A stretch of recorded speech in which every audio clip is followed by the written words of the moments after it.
Agora estamos com áudio.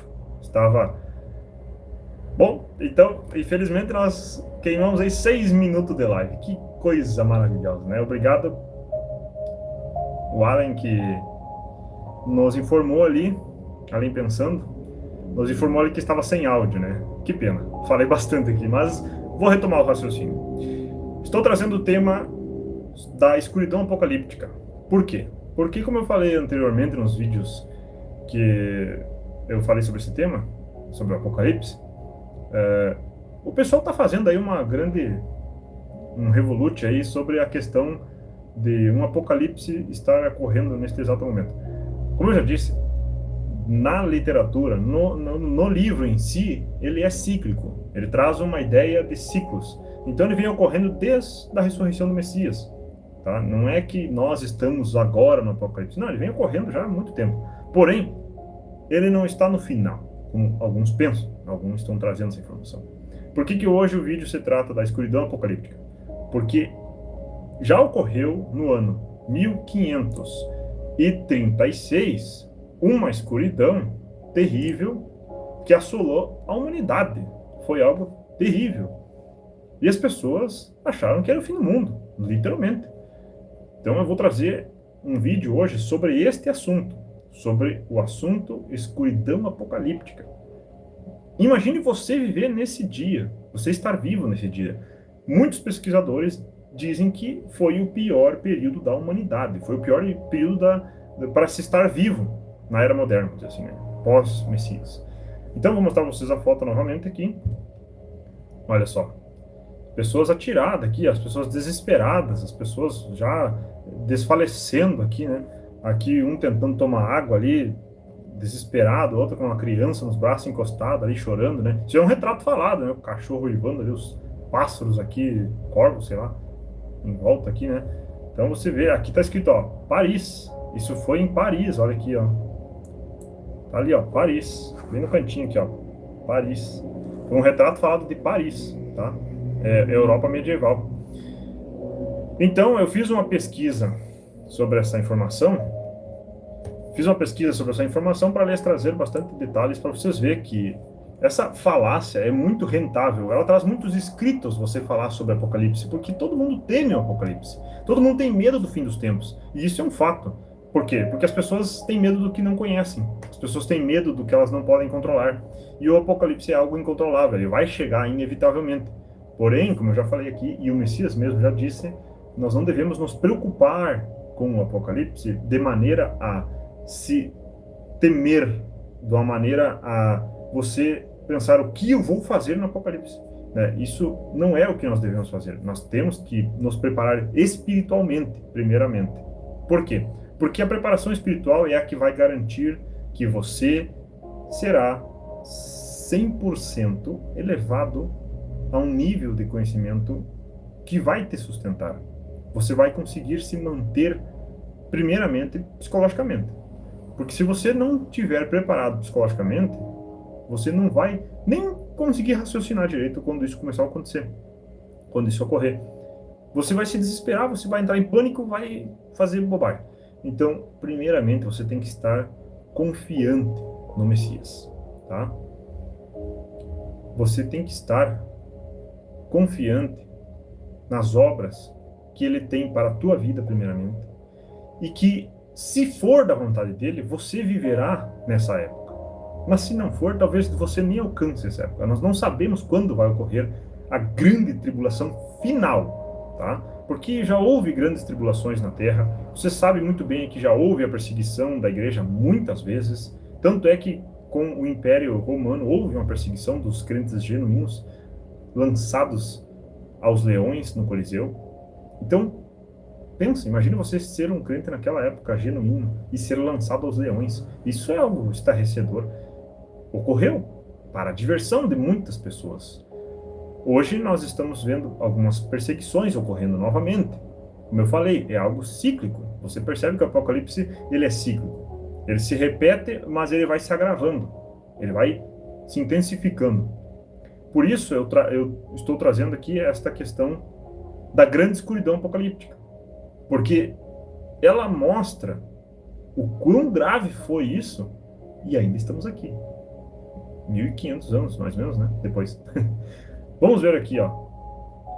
O que o ChatGPT nos mostra. Vamos ver aqui, se o Zoom me ajudar. Aí. Espero que a qualidade esteja ok para vocês aí. Então eu vou trazer a interpretação desses textos conforme o ChatGPT me trouxe aqui, né? Aqui já é a parte da interpretação religiosa. Então, o que aconteceu naquela época? O mundo achou que Deus teria virado o rosto para a humanidade, né? Um castigo divino. Obviamente, isso foi um castigo divino, eu concordo, tá? A interpretação dominante. E de fato foi, né? O sol se escureceu, a ordem, né, criada foi quebrada. As colheitas falharam, Deus retirou sua bênção. Fome e morte, punição pelos pecados humanos. Nós tivemos ali uma época de terror na Terra sobre a questão do pecado humano, né? Tendo em vista que fazia já 500 anos da ressurreição do Messias, né? O sol deu sua luz sem brilho, como se estivesse envergonhado, né? Tradução crua, né? Deus estava irado. Nada de nuance, nada de acaso natural, era juízo. Expectativa do fim do mundo. Tá aqui, ó. Expectativa do fim do mundo. O cristianismo do século VI era fortemente apocalíptico. Imagina você estar vivendo naquela época, né?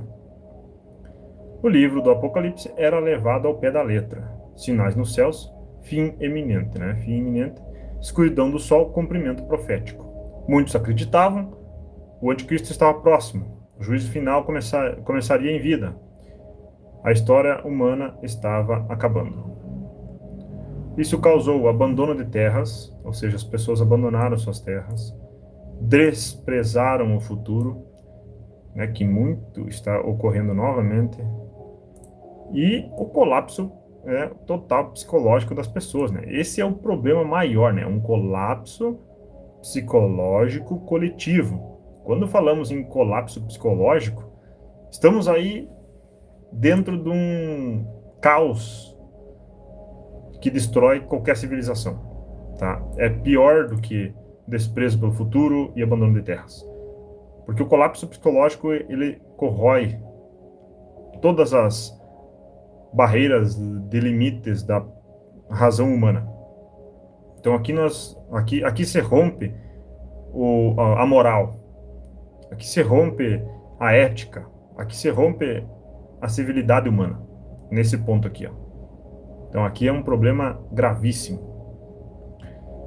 Penitência em massa, culpa coletiva, a resposta religiosa foi autopunição, né? As pessoas faziam jejuns extremos, procissões incessantes, autoflagelação, confissões públicas. Confissão pública foi um fato de que as pessoas realmente confessaram seus pecados, né?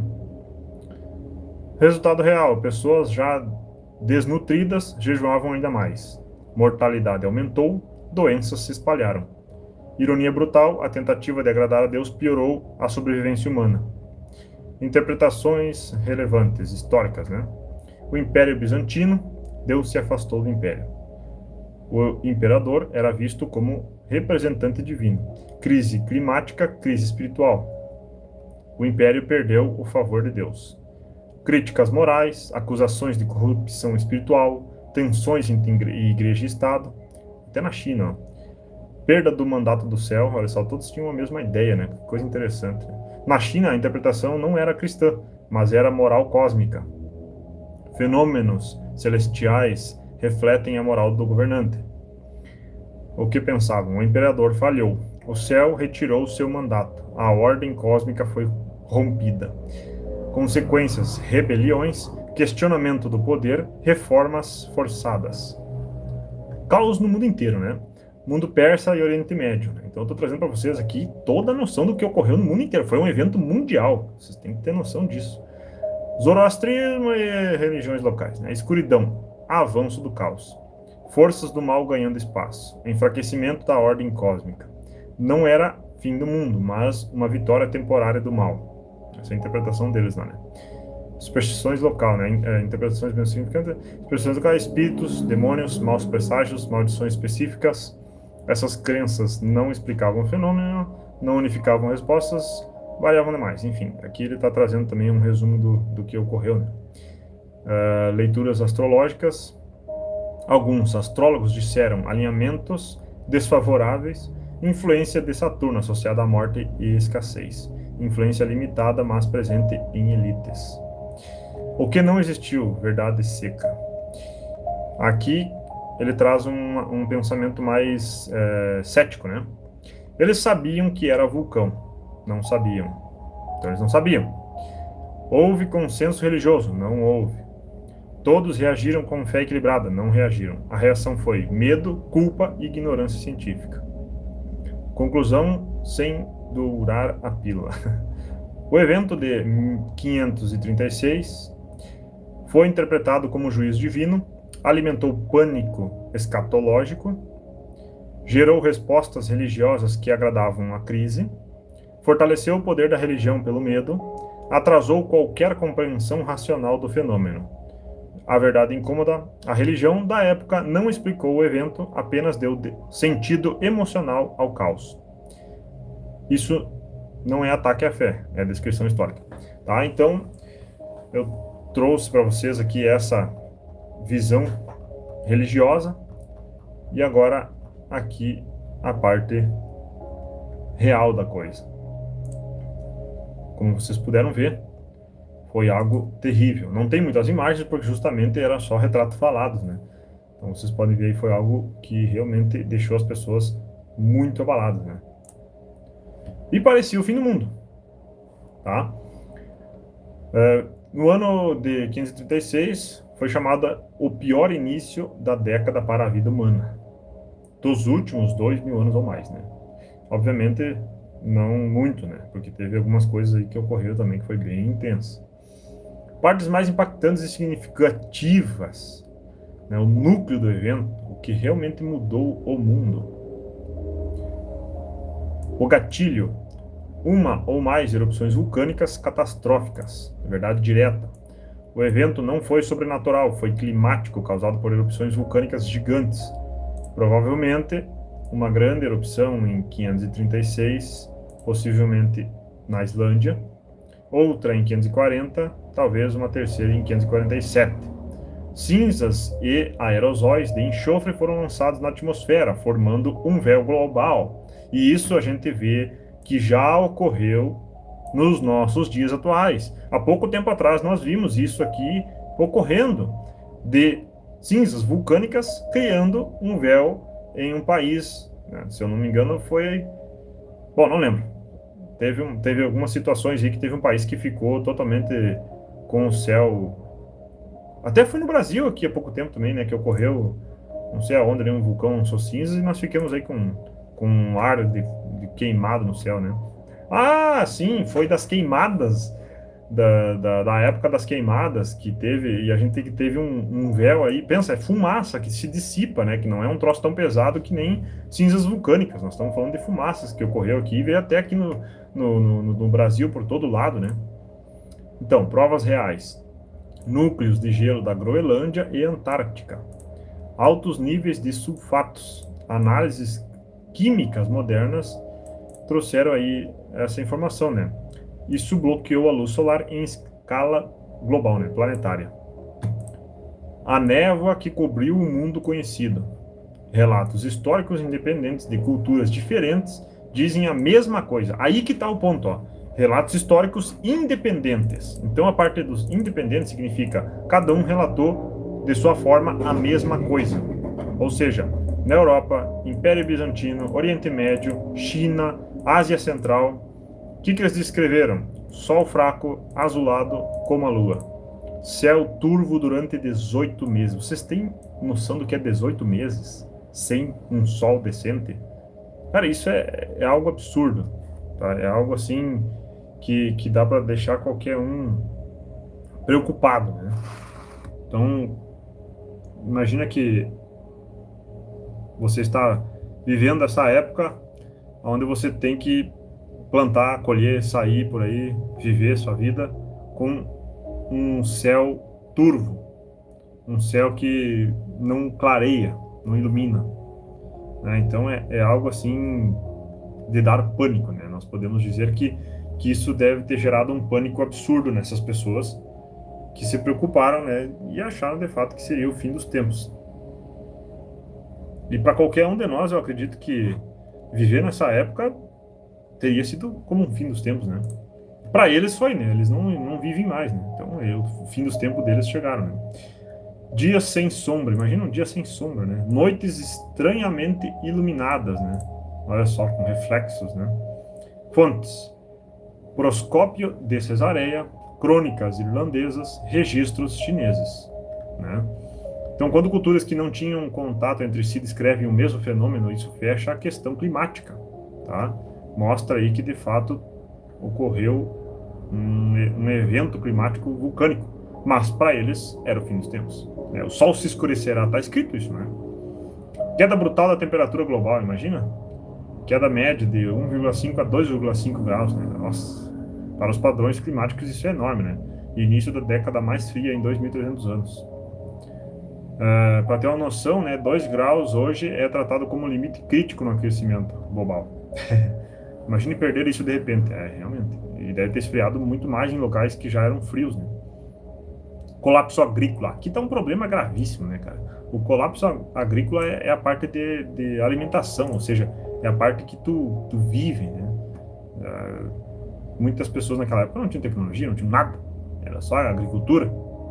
Consequência direta e inevitável. Colheitas falharam em massa, ciclos agrícolas quebraram, animais morreram, fome em larga escala. Imagina você não poder ter um trigo para fazer um pão, né? Neve no verão, falta de grãos, registros oficiais de fome. Nossa, isso aqui foi uma grande redução populacional, né? Algo terrível que ocorreu na época. Falta de pão, desnutrição generalizada e mortalidade elevada. Isso não foi uma crise, foi um colapso sistêmico. A preparação do terreno para a peste Justinianeia, de 541 a 549. Aqui está um ponto crítico. Populações já estavam fracas, desnutridas, com o sistema imunológico, imagina, totalmente comprometido, né? Resultado: a peste Justinianeia matou de 30 a 50 milhões de pessoas logo depois, né? Então foi um efeito, vamos dizer assim, de consequência, né? Porque tu imagina que muitas pessoas morreram e contaminaram águas, lagos e etc, né? Comiam o que tinha para comer, né? Então começou a se desenvolver ali uma doença, né? Isso é inevitável. O evento de 536 não matou tudo diretamente, mas abriu a porta para a maior catástrofe biológica da antiguidade tardia. Olha só isso. Então, cara, tu imagina você estar vivendo nessa época. Não tem como tu não dizer que é o fim do mundo. É o juízo final, entendeu? É o fim, entendeu? É a vinda do Messias. E ainda na parte que a igreja estava mais forte, né? Mais se falava, né? E muito tinha de paganismo, né? E, nossa, era uma época assim forte, né? Partes menos impactantes, mas relevantes. Enfraquecimento dos impérios. Então, ou seja, ocorreu o enfraquecimento do Império Bizantino, né? Sofreu queda econômica, imagina, né? Menos impostos, menos soldados, instabilidade social. Isso atrasou expansões, reformas e controle territorial. Migrações e conflitos, povos migraram em busca de comida, pressão sobre fronteiras, conflitos locais e regionais aumentaram, imagina, né? Todo mundo querendo sobreviver. Não causou guerras globais, mas acentuou violência e caos. Interpretações religiosas e apocalípticas, sem ciência climática, as pessoas pensaram em fim do mundo, castigo divino, sinais do juízo. Isso reforçou o fanatismo, o medo coletivo e mudanças religiosas locais. Partes menos significantes, mas ainda verdadeiras. Detalhes que ajudam o contexto, mas não explicam o fenômeno. Textos exagerados ou simbólicos, né? Alguns relatos, né? Hipérboles, linguagem poética, mistura de fatos com crenças, né? Então, historiadores modernos filtraram esses textos, não se toma tudo ao pé da letra. Debate sobre qual a questão exata, né? Islândia, América do Norte, múltiplos vulcões, pouco importa qual exatamente, porque o efeito global já está comprovado, né? Foi algo que pode ter ocorrido nos três, ou enfim. Teorias alternativas, impacto de cometa, poeira cósmica, acho que não, né? Sem evidência, né? Vulcão explica tudo muito melhor. Conclusão, sem enfeite. Então, 536 foi real, foi um evento climático global extremo, causou fome, morte, colapso econômico e instabilidade, e ainda podemos adicionar aqui que causou colapso mental nas pessoas, né, psicológico, né, espiritual, preparou o cenário para pandemias terríveis que ocorreram na época. Foi provavelmente o pior período para se estar vivo desde a pré-história recente, né? Então, peço desculpa a vocês aí pela qualidade ruim, porque de alguma forma não está focando ali, mas enfim, vocês estão conseguindo entender o que eu estou falando, né? Eu estou lendo aqui. Não foi, né? Não foi fim do mundo, evento sobrenatural, nem lenda exagerada, né? Foi a natureza lembrando brutalmente queimando. Tá, esse aqui foi coisa do chat GPT, mas enfim, foi vamos dizer assim, pode ter sido sim um castigo divino, né? Não tem como dizer que não. Enfim, agora voltamos para cá. Então, qual que é o resumo da ópera? Tá? Além dos 6 minutos que nós perdemos aí no áudio mutado, sem querer, né? Mas enfim, qual que é o resumo da ópera? Nós não estamos no final dos tempos da forma como estão dizendo. Por quê? Porque coisas ruins já ocorreram na nossa Terra, muito ruins. Coisas terríveis ocorreram há poucos anos atrás, trazendo a sensação de fim do mundo, trazendo a sensação de apocalipse, trazendo a sensação de morte iminente, de que não há mais esperança. Porém, por esses fatos históricos que eu digo, que o Messias falou, não se preocupe com o dia de amanhã, porque ninguém sabe o dia e a hora. Então isso pode sim se estender por mais alguns anos.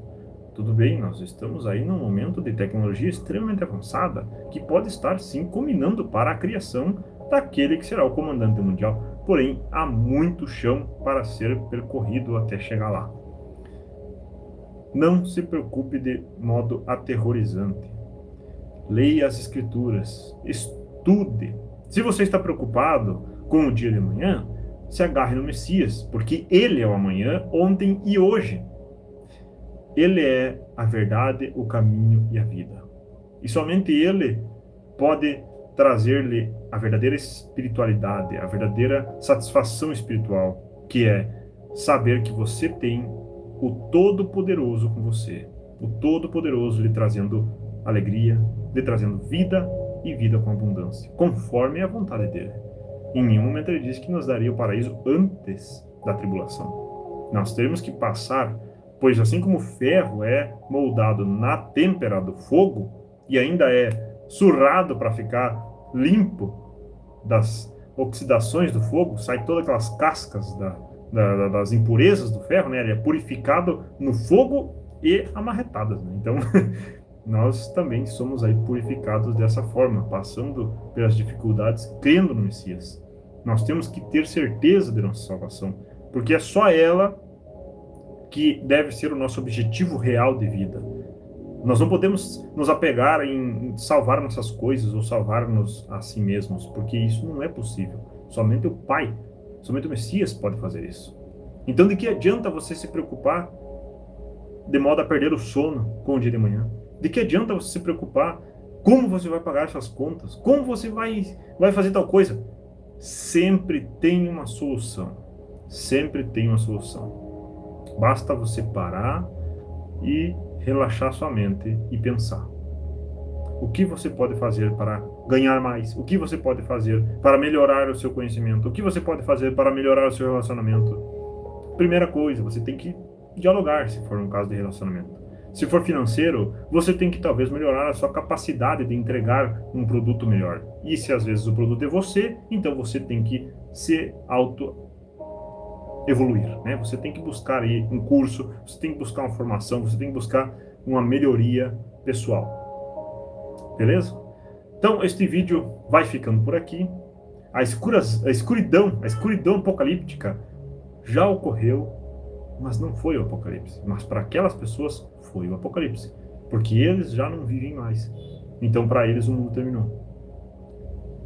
E não se preocupe se você vai passar por isso ou não, porque está escrito: o Messias vai guardar, o Criador, ele vai guardar os seus eleitos na tribulação. Assim está escrito. E ele orou por nós. Ele orou por nós.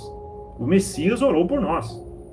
Por aqueles que viriam a conhecê-lo, viriam a crer pela sua palavra.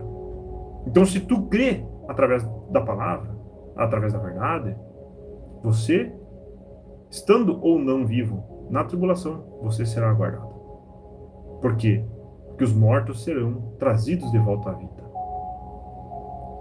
E os que sobrarem vivos contemplarão a vinda dele sobre as nuvens. É algo maravilhoso, com certeza. Né? Se fosse o caso de passar por isso, eu gostaria de estar vivo nesta hora. Seria algo maravilhoso. Mas não é a minha vontade, e sim a do Pai. Por isso, entreguem tudo nas mãos do Criador. Leiam as Escrituras e lembre-se, reverencie aquele que é o Todo-Poderoso. Dobrem seus joelhos ao orar, reconheçam seus erros e peçam perdão, para que ele se compadeça e vos abençoe. Se tu crê, então fique na graça, fique na paz. Se esse vídeo foi interessante, deixa o like. Quiser comentar, comente. Se inscreva no canal se não for inscrito. Que nós veremos aí no próximo vídeo, conforme assim for, da vontade do Criador. Até mais.